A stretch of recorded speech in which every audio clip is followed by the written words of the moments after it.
Innal hamdalillah nahmaduhu wa nasta'inuhu wa nastaghfiruh wa na'udzu billahi min syururi anfusina wa sayyiati a'malina. Man yahdihillahu fala mudilla lahu wa man yudlil fala hadiya lahu. Asyhadu an la ilaha illallah wahdahu la syarika lahu wa asyhadu anna Muhammadan 'abduhu wa rasuluhu allazi la nabiyya wa la rasula ba'dahu. Allahumma salli wa sallim wa barik ala nabiyyina Muhammadin sallallahu alaihi wasallam wa ala alihi wa sahbihi wa man tabi'ahum bi ihsanin ila yaumil qiyamah summa amma ba'du. Kaum muslimin jamaah Masjid Salman Al-Farisi rahimani Allah wa iyyakum, yang semoga kita semua senantiasa dirahmati dan diberkahi oleh Allah Subhanahu wa taala. Alhamdulillah, segala puji dan syukur kita panjatkan kehadirat Allah atas segala limpahan karunia dan nikmat yang Allah berikan kepada kita semua, sehingga alhamdulillah di pagi hari yang berbahagia ini Allah Subhanahu wa taala kembali mengumpulkan kita semua di tempat yang penuh berkah ini, di masjid yang kita cintai ini, Masjid Salman, dalam rangka untuk melaksanakan salah satu kewajiban kita sebagai seorang muslim, yaitu berthalabul ilmi, menambah wawasan ilmu syar'i kita. Dan mudah-mudahan Allah Subhanahu wa taala senantiasa mencurahkan rahmatnya kepada kita semua, berikan inayah, hidayah, taufiknya kepada kita semua, sehingga di majelis ini kita bisa mendapatkan ilmu yang bermanfaat, mendapatkan ilmu yang berkah, mendapatkan ilmu yang semakin menambah keimanan dan ketakwaan kita kepada Allah Subhanahu wa taala. Amin. Amin ya rabbal alamin. Salawat beserta salam semoga terlimpah curah kepada panutan alam, yaitu Habibana Muhammad sallallahu alaihi wasallam, dan juga kepada keluarga beliau, para sahabat, tabi'in, tabi'ut tabi'in, dan orang-orang yang senantiasa mengikuti jejak langkah mereka sampai hari kiamat nanti, dan mudah-mudahan kita termasuk di dalamnya. Amin ya rabbal alamin. Kaum muslimin rahimakumullah, di kesempatan pagi yang berbahagia ini kita akan mencoba membahas salah satu tema yang cukup menarik sekali. Tema tentang bagaimana Allah Subhanahu wa taala dan Rasulullah sallallahu alaihi wasallam memotivasi kita, menganjurkan kita, menyemangati kita agar kita senantiasa sabar, senantiasa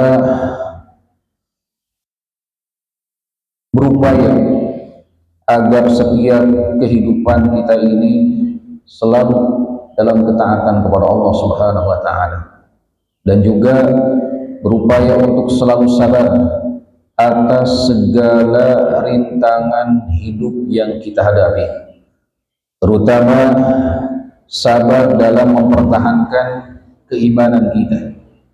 Karena kaum muslimin rahimakumullah, kalau kita dibandingkan dengan orang-orang terdahulu, maka perjuangan kita dalam mempertahankan keimanan kita ini jauh ya perjuangannya dibanding dengan umat-umat terdahulu. Orang-orang terdahulu, kata Nabi Shallallahu Alaihi Wasallam, dalam mempertahankan keimanan sungguh luar biasa sekali. Di antara mereka, saking tidak mau kembali kepada agama semula, saking tidak mau murtad, saking tidak mau menyembah berhala, bahkan saking tidak mau menyembah seseorang yang ingin disembah, mereka rela ya tubuh mereka dicabik-cabik, mereka rela tubuh mereka digergaji, mereka rela kulit mereka disisir dengan sisir besi sehingga terkelupas dan terlihat tulang belulang, sampai seperti itu. Dan di antara mereka pun ada yang rela dibakar hidup-hidup demi mempertahankan apa? Keimanan mereka. Sementara kita di zaman sekarang, alhamdulillah, kita mendapatkan nikmat dari Allah Subhanahu wa taala, mendapatkan keimanan dalam kondisi aman, mendapatkan keimanan dalam kondisi kita bebas, menunjukkan syiar-syiar Islam dimanapun kita berada, tanpa ada intimidasi, tanpa ada rasa takut seperti itu. Sampai kajian-kajian Islam pun alhamdulillah tersebar di mana-mana. Orang-orang menampakkan keislamannya dengan bebas. Kaum-kaum muslimah, ya, wanita-wanita muslimah bebas menampakkan syariat Islam, memakai jilbab mereka, ya. Bahkan sebagian ada yang memakai cadar seperti itu. Bebas, alhamdulillah. Nah, ini adalah satu hal yang patut untuk kita syukuri. Namun, kita pun harus belajar dari orang-orang terdahulu berkat mereka. Sebab musabab mereka, alhamdulillah, Islam bisa tersebar kemana-mana dan rasa aman pun bisa tersebar di mana-mana, terutama di Indonesia ini.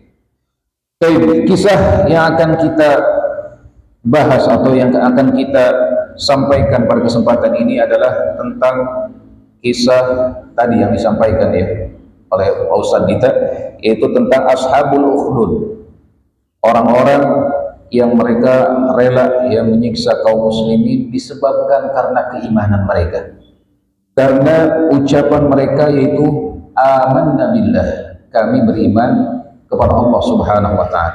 Namun di sini ada kisah yang cukup menarik sekali, yaitu tentang adanya sosok pemuda yang menjadikan mereka semua yang tadinya kafir berubah totalitas menjadi beriman kepada Allah Subhanahu wa taala. Kisah ini disebutkan di dalam hadis riwayat Imam Muslim, yang tentu hadis ini kesahihannya sudah tidak diragukan lagi, ya. Jadi Imam Muslim menyebutkan dalam kitab sahihnya satu kisah yang cukup panjang sekali yang bersumber dari Nabi SAW tentang kisah yang menakjubkan, ya. Baik, kita akan lihat An Suhaib. Kisah itu diriwayatkan dari seorang sahabat, itu Suhaib radhiyallahu anhu. Dia berkata, anna Rasulullah sallallahu alaihi wasallam qala, sesungguhnya Rasulullah sallallahu alaihi wasallam bersabda, kana malikun fi man kana qablakum. Jadi dahulu ada seorang raja yang hidup sebelum kalian. Ini maksudnya sebelum para sahabat, tepatnya di zaman Bani Israel, ya, di zaman ketika pada saat itu masih banyak istilahnya apa namanya orang-orang Bani Israel, ya, yang disebutkan di dalam kitab-kitab mereka tersebar kisah-kisah tersebut, ya, termasuk misalkan kisah Ashabul Kahfi dan kisah ini, ya. Ada seorang raja yang hidup sebelum mereka, sebelum zaman Nabi, para sahabat, ya, di zaman Bani Israel, di mana raja ini disebutkan oleh para ulama adalah seseorang yang ingin disembah oleh rakyatnya. Jadi mengaku sebagai apa? Sebagai Tuhan, ya. Jadi dia ingin rakyatnya ini semuanya menyembah dirinya, selain menyembah patung-patung yang ada, patung-patung leluhur, juga dirinya ingin disembah oleh rakyatnya pada saat itu. Wa kana lahu sahirun, dan dia memiliki seorang tukang sihir. Jadi kata para ulama, setiap raja, setiap pemimpin yang kafir kepada Allah Subhanahu wa taala, yang tidak beriman kepada Allah Subhanahu wa taala, pasti dia akan disertai seorang tukang sihir, seorang dukun, kita katakan baik, seorang paranormal seperti itu.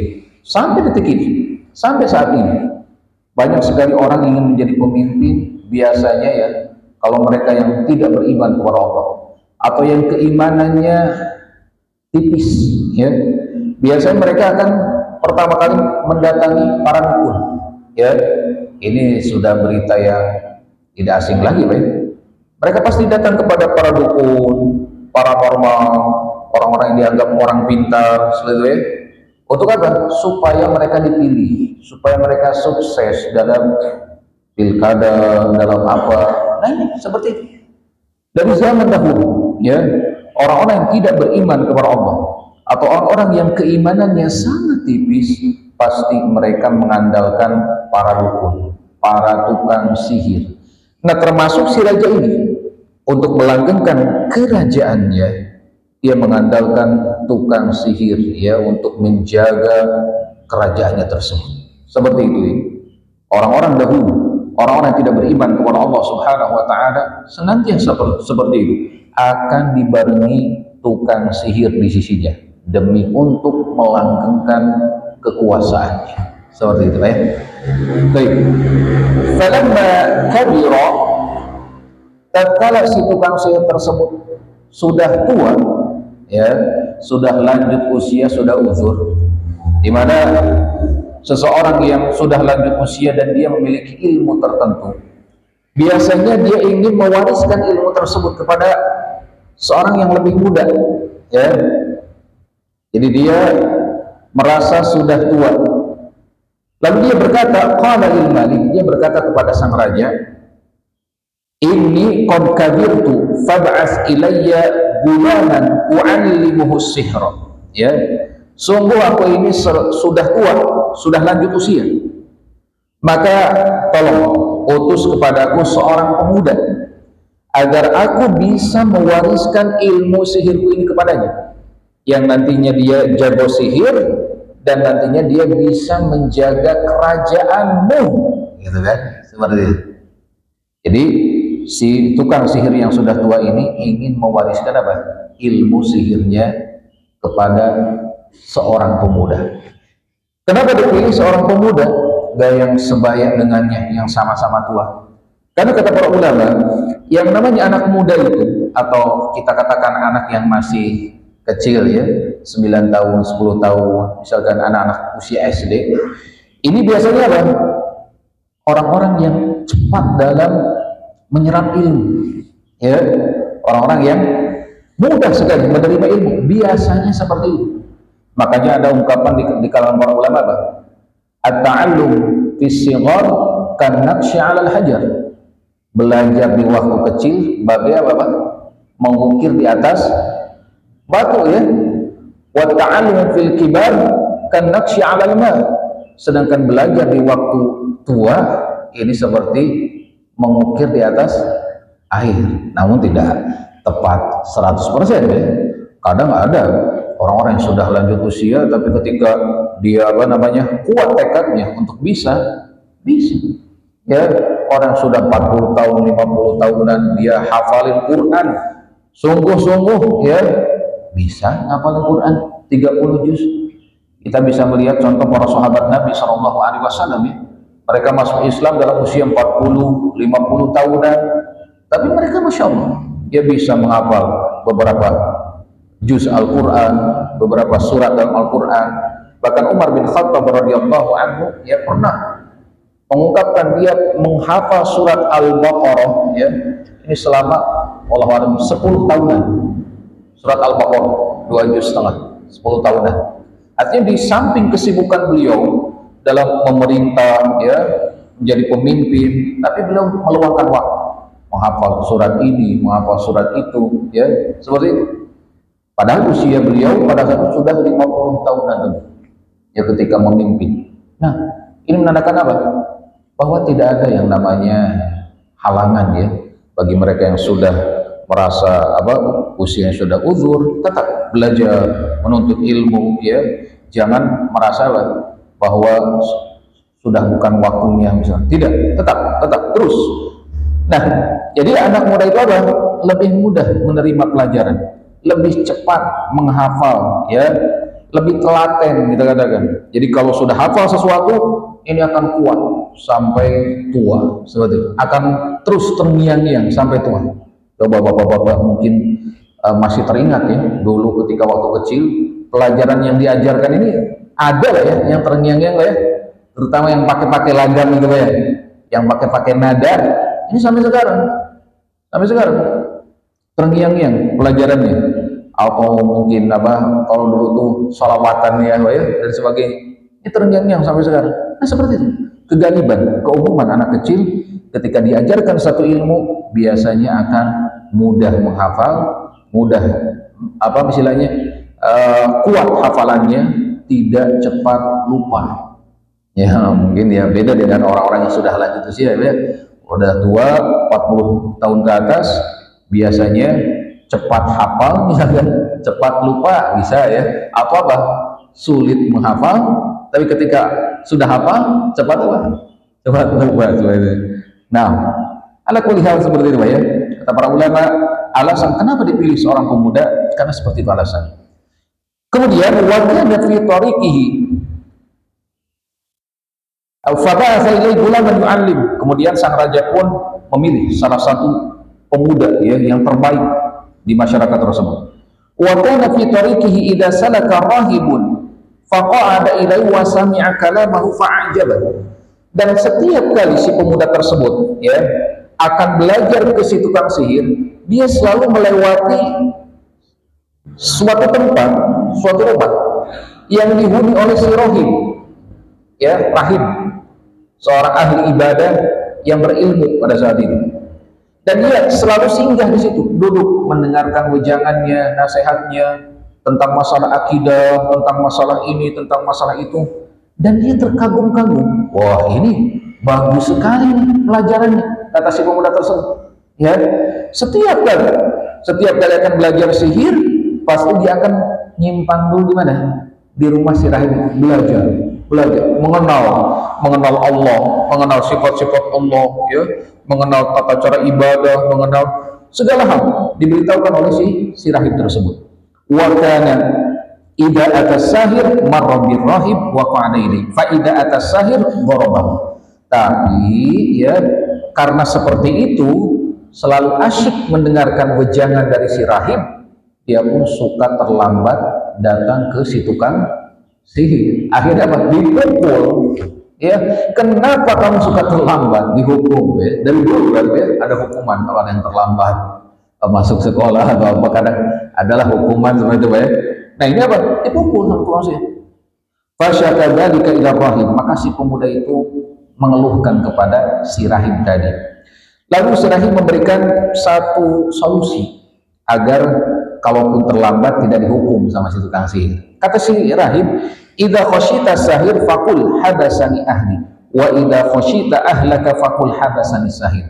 Kalau engkau takut dihukum sama si tukang sihir, katakan bahwa keluargamu telah menyibukkanmu di rumah. Ya, harus ini, harus itu, sehingga datang terlambat ke si tukang sihir. Kalau engkau takut dihukum oleh keluargamu karena terlambat pulang misalkan, maka katakan bahwa si tukang sihir ngajarin ini dan itu, ngajarin mungkin kita katakan pelajaran tambahan, ya. Jadi terlambat pulang. Nah seperti itu setiap waktu, setiap hari, ya dia singgah ke si rahib, belajar ilmu agama. Lalu satu sisi dia pun belajar ilmu sihir, ya. Ilmu agama dipelajari, ilmu sihir dipelajari, seperti itu. Fa bainama huwa ala dzalika id ata'ala dabatin 'azimah qad habasatin nas. Nah, ketika dalam kondisi seperti itu setiap harinya, suatu hari dia melewati satu jalan di mana jalan tersebut banyak sekali manusia yang diam di pinggiran jalan, gak mau lewat jalan tersebut. Ya, karena kenapa? Ada satu binatang buas yang menakutkan di jalan tersebut. Wallahu a'lam, para ulama menyebutkan di sini tidak disebutkan apa binatang tersebut.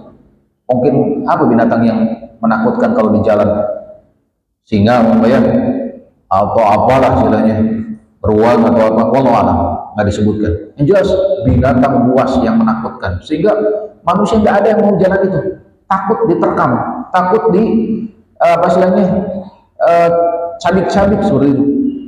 Maka si pemuda itu berkata, al-yawma a'lamu sahir afdalu amir rahib afdal. Hari ini aku ingin menentukan mana yang harus aku ikuti, si tukang sihir atau si rahib nih yang harus aku ikuti terus. Jadi harus aku pilih nih, nggak boleh dua-duanya. Nah di sini aku akan menguji. Fa'akhoda hajaron, lalu dia mengambil batu kecil. Ini bukan batu bongkahan batu kecil segenggaman tangan. Faqala, lalu dia berkata, Allahumma ya Allah. Dia berkata ya Allah, padahal dia hanya menerima ujangan saja, belum mengakui agama tauhid dan sebagainya, tapi dia berdoa dengan mengucapkan nama Allah. Allahumma ya Allah, in kana amrul rahib ahabba ilaika min amri sahir faqtul hadhihi dabah hatta yamdiyan nas. Ya Allah, ya, kalau si rahib itu lebih utama untuk aku ikuti daripada si tukang sihir, maka tolong dengan batu ini bunuhlah binatang tersebut. Lalu dia lempar, gitu ya, jegar itu, kenapa? Binatang buas tersebut mati seketika dengan izin Allah. Mati dengan izin Allah. Sesuatu yang kalau dalam kebiasaan itu tidak mungkin mati hanya dengan lemparan apa? Batu kecil. Tapi dengan izin Allah, doanya dikabulkan. Hanya dengan mengucapkan ya Allah, ya, dia yakin dengan pertolongan Allah. Maka apa? Maka manusia pun bisa berlalu lalang kembali. Karena hewan buasnya mati dengan sekali apa? Sekali lempar. Ini termasuk bentuk karomah dari Allah Subhanahu wa taala kepada hamba-hamba pilihan Allah. Siapapun yang Allah kehendaki. Fa'atar rahib fa akhbarahu, maka dia pun merasa aneh dengan peristiwa tersebut. Dia pun mendatangi si rahib, ya, menceritakan tentang kronologi tadinya. Faqala lahu rahib, lalu si rahib berkata, "Ai bunayya antal yawma afdalu minni." Wahai ananda, ya, wahai anakku, karena saking dekatnya, engkau sekarang lebih utama dariku. Dari sisi apa? Kedudukan di sisi Allah Subhanahu wa taala. Kenapa? Qad balagha min amrika ma ara. Kau telah sampai derajat yang tinggi yang aku lihat sendiri kau ini. Apa derajat yang tinggi? Berupa karomah Allah. Allah berikan kepada si pemuda tersebut. Apa karomah Allah yang Allah berikan kepada si pemuda tersebut? Doa yang mustajab. Sekali dia mengucapkan nama Allah, apapun yang dia inginkan diijabah oleh Allah Subhanahu wa taala. Ini ya, ini karomah yang Allah berikan kepada si pemuda tersebut. Ya, tapi ingat, kata si rahib ini berdasarkan basirohnya, pengalamannya, keilmuannya, innaka satuntala. Dalam kondisi seperti ini, kedudukan yang tinggi seperti ini yang kau miliki sekarang, engkau pasti akan diuji dengan ujian yang berat. Ya, Pak ini tulita pada takutlah adanya. Kalau engkau suatu saat nanti diberikan ujian yang berat, maka jangan pernah menunjukkan aku kepada siapapun. Ya, tetap rahasiakan keberadaanku. Jadi jangan bawa-bawa aku lah, ya. Kalau engkau sedang apa? Diuji dengan ujian berat. Kata siapa? Si rahib tadi. Akhirnya apa? Wa kana al-ghulamu yubri'ul akmah wal abras wal mudawi an-nasa min sa'iril adwa. Maka si pemuda pun, ya, dia bisa menyembuhkan berbagai penyakit. Penyakit buta, penyakit sopak, ya, kusta, penyakit, segala penyakit.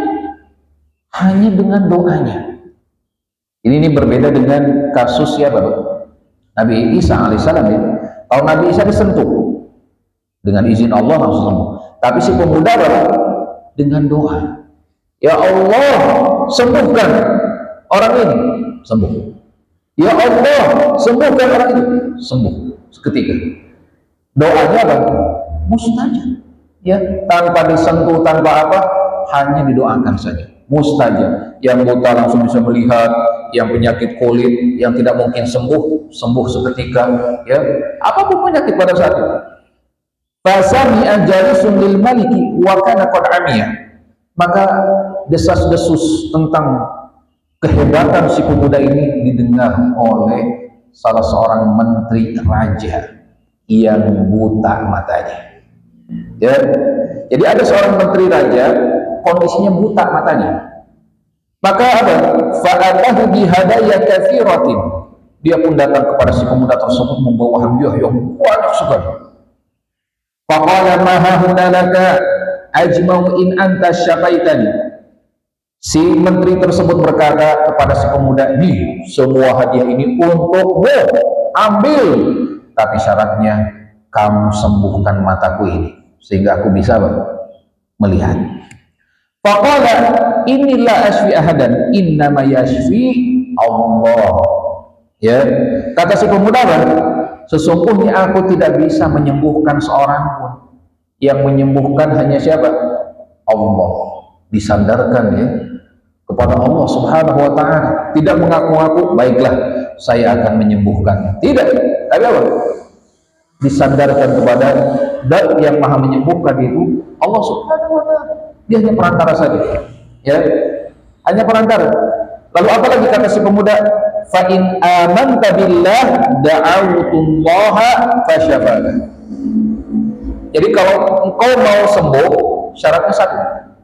Jika engkau mau beriman kepada Allah, aku akan berdoa kepada Allah agar Allah menyembuhkan. Syaratnya itu saja. Engkau beriman kepada Allah. Udah, itu saja. Qala fa amana billah ya fasyafahu Allah taala. Maka si menteri tersebut akhirnya beriman kepada Allah. Lalu dia pun didoakan dan sembuh, bisa melihat. Ya. Fa'atal malik fajalasa ilaika makana yajlis. Lalu besoknya dia seperti biasa ya datang ke forum diskusi di kerajaan. Tapi beda, kalau kemarin mungkin jalannya pakai itu atau dituntun, sekarang gaya. Karena sudah bisa sudah bisa melihat. Masya Allah. Nah si raja melihat hal tersebut terheran-heran. Ya. Man radda alaika basar, kata sang raja. Siapa yang mengembalikan penglihatan? Ini bayangkan raja saja yang mengaku Tuhan tidak tahu ya. Siapa yang mengembalikan penglihatan menterinya? Qala, kata si menteri, Rabbi, Tuhan. Kata si raja, walaka rabbun ghairi, apakah ada Tuhan selain aku?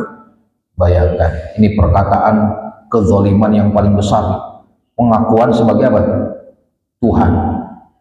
Orang yang berhak mendapatkan siksa dunia akhirat ini. Seperti halnya Fir'aun, ya, mengaku sebagai apa? Tuhan yang paling tinggi. Nah ini, apakah ada Tuhan selain aku? Kata si raja. Qala Rabbi wa rabbuka Allah. Tuhanku dan Tuhanmu Allah. Lalu apa? Fa'akhadahu falam yazal yu'adzibu hatta dalla 'ala al-gulam.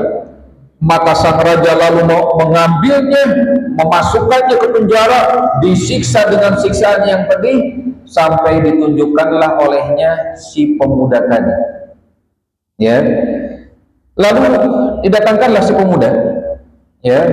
Faqala lahul malik, maka si raja berkata, "Ai bunayya qad balagu min sihrika ma tubrul akmah wal absar wa taf'alu wa taf'al."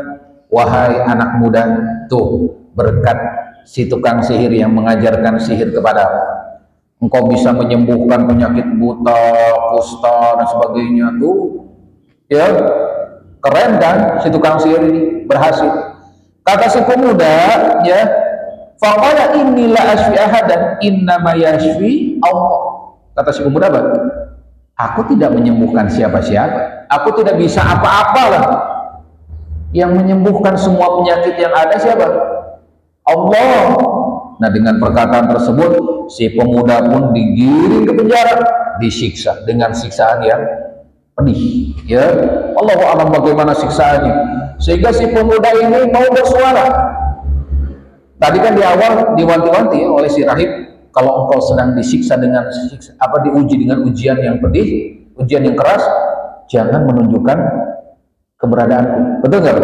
Tapi mungkin karena siksaannya sangat dahsyat, akhirnya si pemuda mau tak mau dia pun menyebutkan sumber kenapa dia menjadi seperti itu si rahib.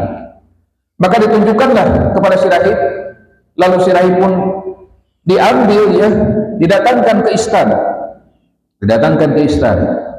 Lalu apa yang dikatakan sang raja kepada si rahib?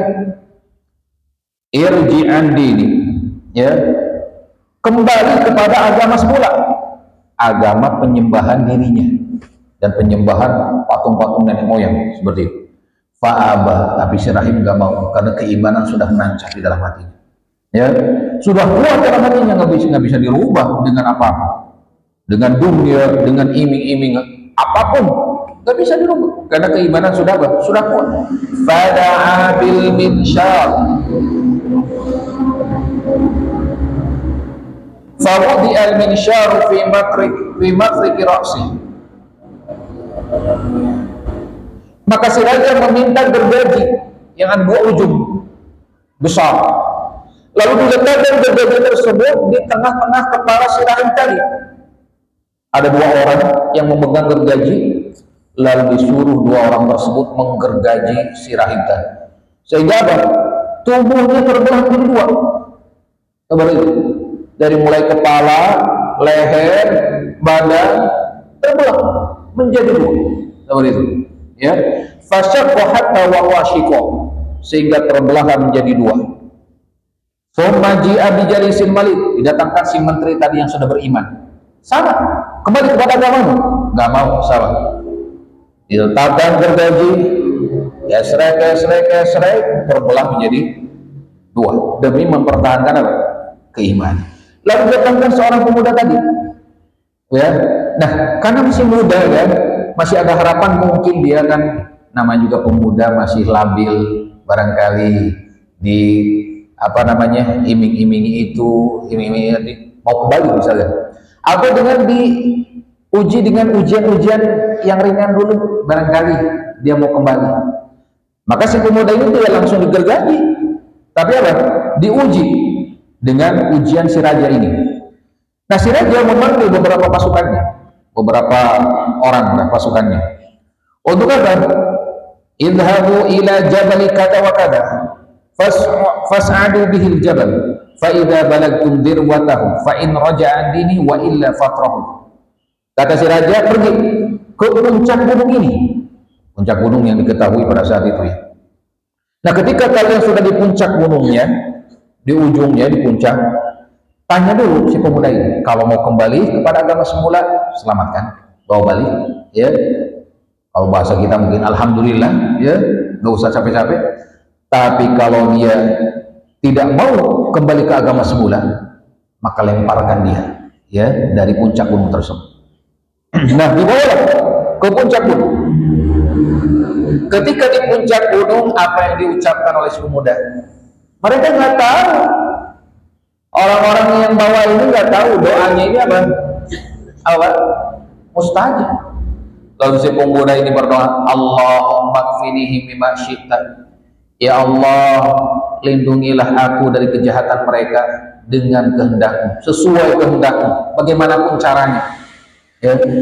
Tiba-tiba gunung tersebut apa? Goncang. Dan ajaibnya, Allah selamatkan si pemuda, sedangkan prajurit yang membawanya semuanya tersungkur ke dasar gunung tadi, mati semuanya. Lalu si pemuda pun nggak kabur ya, dengan keimanannya kepada Allah, nggak takut dengan si raja. Datang lagi ke kerajaan, ditanya oleh si raja, mana yang lain, prajurit-prajurit yang mengawalmu tadi, yang membawamu? Allah telah mencukupkanku dari mereka, Allah telah menyelamatkanku dari keburukan mereka. Lalu si raja tidak habis akal ya, dia manggil beberapa prajurit lagi, lalu menyuruh mereka untuk apa? Untuk membawa si pemuda ini watawassatu bihil bahar, ke tengah laut ya, dengan sebuah perahu. Sama, tanya, kalau si pemuda ini mau kembali ke agama semula, bagus ya, berarti si pemuda ini memang pilihan untuk menjadi pewaris tukang sihir nanti. Tapi kalau nggak mau kembali, lemparkan ke tengah laut, seperti itu. Maka si pemuda ini tadi berdoa lagi, Allahumma kfinihim bima syi'ta. Ya Allah, lindungilah aku dari mereka sesuai kehendak-Mu, bagaimanapun caranya. Tiba-tiba apa namanya, si perahu ini goyang lalu terbalik sendiri dengan izin Allah ya. Dan semua prajurit tadi tenggelam, lalu dengan kuasa Allah, Allah selamatkan si pemuda tadi. Dan kembali lagi, bukannya kabur, tapi ke si raja lagi, datang dengan santuy begini ya. Datang, tanya lagi, mana tadi prajurit yang mengawal? Sama, dikatakan Allah telah menyelamatkanku dari keburukan mereka. Lalu si pemuda ini mengatakan kepada si raja, wahai raja, innaka lasta biqatili hatta taf'alu ma amuruka bihi. Sungguh bagaimanapun caranya engkau membunuhku, engkau tidak akan mampu membunuhku, karena dia punya doa mustajab. Ya, engkau nggak akan bisa membunuhku bagaimanapun caranya, kecuali engkau mengikuti saranku agar engkau bisa membunuhku. Ini pengorbanan maksudnya. Pengorbanan yang si pemuda ini daya ke depan ini akan memberikan maslahat yang besar buat umat. Jadi bukan maslahat buat dirinya atau bukan untuk mencelakakan dirinya. Dia memandang ke depan. Wahai sang raja, kalau engkau mau membunuhku, aku punya satu cara nih. Si raja kan penasaran. Ini si pemuda kayaknya nggak mungkin bisa dibunuh dengan berbagai cara. Udah dicoba ini, coba itu, nggak bisa juga. Maka kata si raja, apa syaratnya sehingga aku bisa membunuhmu? Ajaib ya, ada orang pengen dibunuh, istilahnya nggak bisa dengan berbagai cara, tapi dia memberitahukan rahasianya, ya, rahasianya agar bisa terbunuh, agar si raja bisa membunuhnya. Disebutkan rahasianya. Apa rahasianya? Kata si pemuda, tajma'un nas fi sa'idin wahidin. Engkau kumpulkan manusia di sebuah lapangan luas. Wa taslubuhum ala jid'in, lalu engkau ikat aku di atas sebuah batang pohon yang tinggi sehingga terlihat oleh seluruh manusia di mana?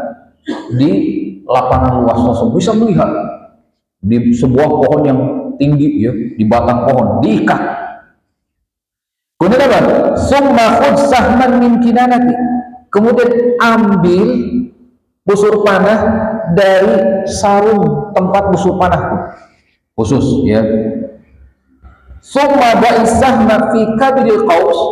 Kemudian siapkan panah tersebut ya di panah tadi. Summa qul, lalu ucapkan di hadapan manusia syarat Bismillahi Rabbil Gulam, dengan menyebut nama Allah Tuhannya si pemuda itu. Bismillahi Rabbil Gulam, summar mini, kemudian lemparkan kepada fa innaka idza fa'alta dzalika qataltani, karena engkau kalau melakukan hal itu engkau akan bisa membunuhku.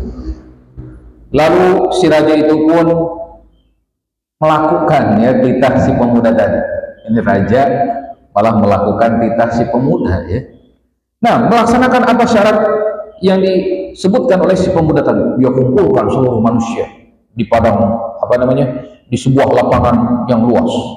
Lalu si pemuda diikat di sebuah bongkahan pohon yang tinggi ya.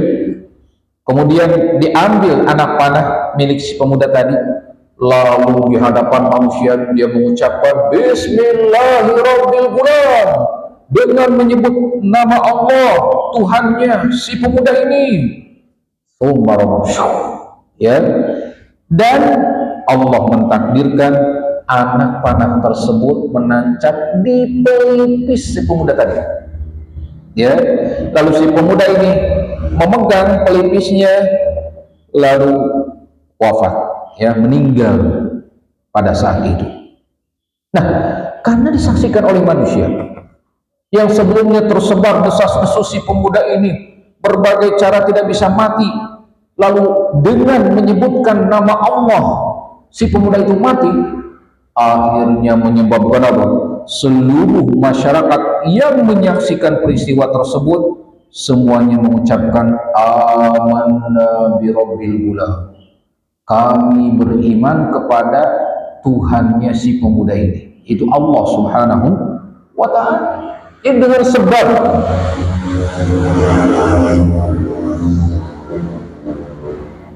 sebab kematian si pemuda tersebut ya, yang dia memiliki tujuan mulia ingin mengislamkan seluruh masyarakat ya, dia mengorbankan dirinya demi hal tersebut dan terbukti semua beriman kepada Allah Subhanahu wa ta'ala. Maka Fa'utiyal malik faqila lahu ara'aita ma kunta tahdaru qad wallahi nazala bika hadaru. Maka didatangkanlah si raja ya di tempat perkumpulan raja. Lalu ada salah seorang menteri mereka mungkin yang berkata, nih wahai raja, apa yang kau khawatirkan sekarang terjadi? Kenapa engkau turuti itu keinginan si pemuda tersebut? Tuh akhirnya semua masyarakat beriman kepada Allah Subhanahu wa ta'ala. Ini ya, dan dikatakan oleh para ulama yang menjelaskan hadis ini kurang lebih masyarakat yang menyaksikan pada saat itu yang beriman kepada Allah Subhanahu wa ta'ala ini sekitar 20.000 orang. Ya, 20.000 orang yang menyatakan beriman kepada Allah dengan sebab pengorbanan siapa? Si pemuda ini. Nah, sang raja tidak tinggal diam. Fa'amara bil ukhdud. Dia memerintahkan dibuat parit yang besar. Satu yang menyebutkan bahwa parit tersebut dibuat di depan rumah-rumah warga. Riwayat yang lain menyebutkan parit tersebut dibuat di sebuah lapangan luas.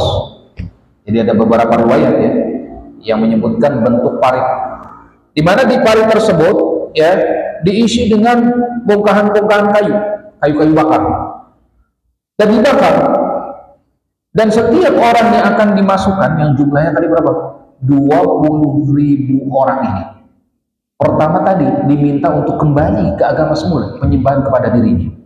Ya, mau kembali ke agama semula atau tetap dalam keimanan kepada Allah.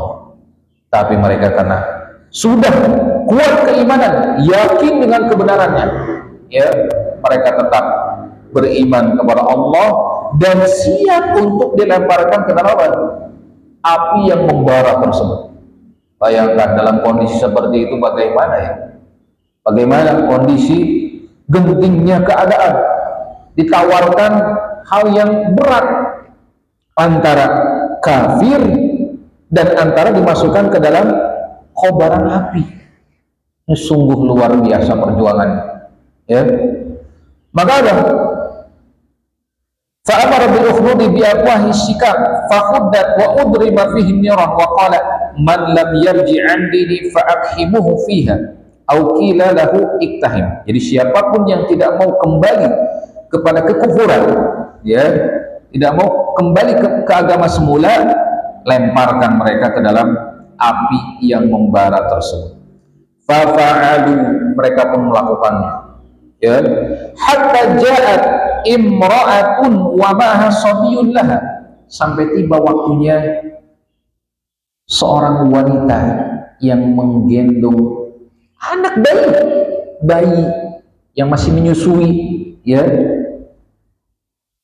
Giliran ibu-ibu tersebut bersama bayinya akan dilemparkan, sang ibu tidak tega, ya, karena masa sih bayi sekecil ini harus ikut merasakan apa?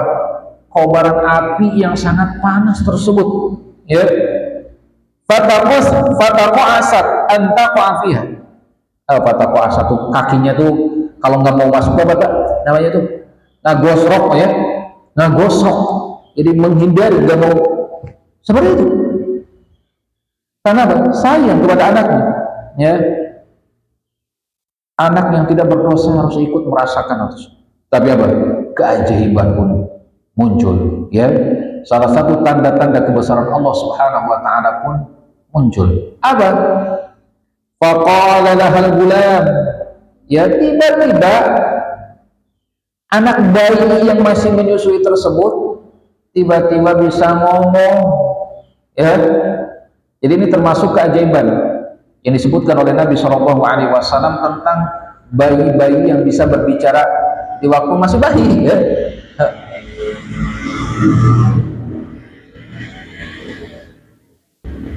Nah, ada 3 bayi disebutkan dalam hadis yang sahih yang bisa berbicara pada saat mereka masih bayi itu. Yang pertama bayi Nabi Isa, ya, alaihissalam, kemudian bayinya Juraij, ya, yang disangka berzina dengan seorang pelacur, padahal apa? Dia tidak melakukan apa-apa. Seorang berzina tersebut hanya kesal saja ya. Baik. Nah, ketika Juraij memegang pusarnya, si bayi tersebut bisa berbicara dan menunjukkan bahwa bapaknya yang asli adalah si fulan, ya, tukang gembala, seperti itulah disebutkan dalam hadisnya. Nah, ini yang ketiga adalah bayi pada peristiwa Ashabul Ukhdud, ya, bayi pada peristiwa Ashabul Ukhdud yang dia berbicara pada saat itu. Faqala lahal gulam, si bayi itu berkata, ya ummah isbiri fa innaki 'alal haq. Wahai ibuku, bersabarlah karena engkau di atas kebenaran. Ya, jangan ragu untuk masuk ke dalam api tersebut karena engkau berada di atas kebenaran. Subhanallah, ya. Ini yang tadinya tidak mau masuk, bahkan berusaha untuk menghindari api tersebut, dengan perkataan bayi tersebut, ya Allah, ya, langsung masuk ke api tersebut. Kenapa? Dia di atas kebenaran. Dia yakin inilah yang benar. Janji Allah pasti benar. Siapapun yang bertakwa kepadanya, beriman kepadanya, ya, maka wal aqibatu lil muttaqin. Penghujung yang baik ini hanya bagi orang-orang yang bertakwa, seperti itu. Nah, ini adalah peristiwa Ashabul Ukhdud yang disebutkan tadi di surat Al-Buruj, ya. Qutila ashabul ukhdud, binasa, celaka ashabul ukhdud. Siapa ashabul ukhdud? Orang-orang yang membuat parit lalu mengisi parit tersebut dengan kayu bakar, lalu dibakar, lalu melemparkan orang-orang yang beriman kepada Allah ke dalam parit-parit tersebut. Nah, ini asal muasal dari kisah Ashabul Ukhdud. Sorry, kisahnya dari apa tadi? Berkat seorang pemuda tadi, ya, seorang pemuda yang mengislamkan sekitar 20.000 orang pada saat itu, berkat pengorbanan si pemuda. Jadi ketika ada masalah besar yang menjadikan orang-orang masuk Islam atau menjadikan Islam semakin jaya, ya, maka pengorbanan ini kata para ulama dibenarkan. Akan tetapi pengorbanan dengan bunuh diri misalkan tanpa ada hasil atau tanpa ada maslahah atau bahkan mafsadat setelahnya akan jauh lebih buruk, maka ini bukan pengorbanan yang dibenarkan dalam Islam, kata Syekh Utsaimin rahimahullah dalam syarah kitab ini, seperti itu. Baik. Jadi kaum muslimin rahimakumullah, pelajaran yang bisa kita ambil, ya, dari hadis ini adalah tentang pentingnya yang mendidik anak-anak muda sejak mereka masih muda, ya, agar terus dididik dengan didikan Islam, diterapkan adab-adab Islami, ya, diajarkan adab-adab Islami, ya, kemudian pelajaran-pelajaran Islam di lingkungan yang Islami kalau bisa, seperti pemuda-pemuda itu di belakang, masya Allah, ya, jadi ke masjid dididik, seperti diajak ke masjid, dijauhkan dari pergaulan-pergaulan yang buruk seperti itu. Ini penting. Karena kenapa? Karena ini masa depan kita. Mereka lah yang akan menjadi generasi selanjutnya yang akan meneruskan estafeta dakwah Islam ini ke umat-umat setelah ini, seperti itu. Baik. Kemudian di sini ada salah satu tanda kebesaran Allah. Ketika Allah menghendaki, apapun pasti terjadi. Ya, Allah kehendaki si pemuda ini doanya mustajab. Doanya mustajab karena keyakinan yang kuat. Ya, dengan doa tersebut, doa yang diucapkannya, Allah kabulkan apapun. Atau penyakit-penyakit yang tidak mungkin sembuh, Allah sembuhkan. Kenapa? Allah berikan karomah kepadanya, doa yang mustajab. Nah, di sini menandakan bahwa di sana ada orang-orang yang Allah berikan karomah, ya, berikan kemuliaan berupa hal-hal yang di luar kebiasaan, ya, di luar nalar bahkan seperti itu. Namun yang namanya karomah ini tidak bisa dipelajari. Allah berikan seketika, dan tujuan karomah biasanya untuk membantu dakwah, untuk membantu tersebarnya Islam, atau untuk membantu supaya orang tersebut tetap istiqomah dalam ketaatan, bukan orang-orang yang menunjukkan. Karena karomah tidak bisa ditunjukkan, tidak bisa dipamerkan, tidak bisa dipertontonkan. Sesuatu yang dipertontonkan ini bukan karomah, tapi bantuan dari syaitan. Coba ya, bantuan dari syaitan. Sebagaimana di surat Jin ya, wa annahu kana rijalun minal insi ya'udzuna birijali minal jinni fazaduhum raha. Ada sebagian golongan manusia yang meminta bantuan kepada sebagian golongan jin, tapi jin-jin itu malah menambah apa? Kesesatan ya bagi manusia, seperti itu. Baik. Kemudian yang selanjutnya, annallaha yujibu da'watal mudhar idza da'ah. Sungguh Allah akan mengijabah doa orang yang sangat membutuhkan. Jadi kalau kita sangat butuh akan pertolongan Allah, lalu kita berdoa kepada Allah, Allah akan mengijabah doa kita. Jadi ketika dalam kondisi gundah gulana, kondisi sedang kesulitan ekonomi atau penyakit atau apapun itu, dalam kondisi sangat butuh bantuan, minta bantuan kepada Allah Subhanahu wa taala. Ya, minta pertolongan kepada Allah Subhanahu wa taala. Apalagi ini kondisi yang kemungkinan diijabah doanya ini sangat besar sekali. Ya, jangan ragu seperti si pemuda ini, ya. Si pemuda ini apa namanya? Allah berikan doa mustajab yang kala itu dia sangat membutuhkan untuk diijabah doanya, seperti itu. Baik. Kemudian yang selanjutnya di sini dikatakan annal insan yajuzu an yugharrira bi nafsihi fi maslahatin 'amah lil muslimin. Ini udah waktu syurkul. Udah, 1 menit lagi. Sungguhnya seseorang boleh mengorbankan dirinya untuk kemaslahatan besar kaum muslimin atau kemaslahatan besar umat Islam. Si pemuda ini dia punya pandangan bahwasanya ketika dia mengorbankan dirinya maka Islam akan tersebar. Nah ini, ketika ada kemaslahatan besar seperti itu, boleh ya mengorbankan dirinya dengan tentu dengan pandangan atau basiroh ya, pandangan tajam apa namanya di masa yang akan datang seperti itu. Adapun kalau pandangannya pendek, menganggap hanya menerka-nerka saja tanpa ilmu yang benar, ya tanpa apa istilahnya, lalu dia mengorbankan dirinya, ternyata malah setelahnya jauh lebih buruk. Misalkan ketika dia bunuh diri, kemudian di musuh misalkan, lalu ternyata musuh malah makin menjadi-jadi. Musuh mungkin terbunuh 10, tapi musuh malah membunuh 1000 misalkan. Umat Islam jadi dikenal teroris, umat Islam jadi wah ini keburukannya lebih besar. Maka kata Syekh Utsaimin, nah hal seperti itu ya, keburukan-keburukan yang diakibatkannya seperti itu menjadikan pengorbanan ini adalah sia-sia, bukan mati syahid ya. Li'annahu lam yasluk tariqas syahadah, kata Syekh Utsaimin, karena dia tidak berjalan di jalan syahadah ya, di jalan orang-orang yang mati syahid. Dan kalaupun dia melakukan karena kebodohan, kata Syekh Utsaimin, wa man ijtahada wa akhta'a falahu ajrun. Ya, semoga dia hanya berijtihad dan dia salah dan dia mendapatkan satu pahala ya. Seperti itu. Kalau kita mau berhusnudzon, kenapa mereka melakukan bunuh diri seperti itu ya. Baik. Kaum muslimin rahimakumullah, inilah ya kisah yang menjadikan kita harus bersabar dalam ketaatan ini.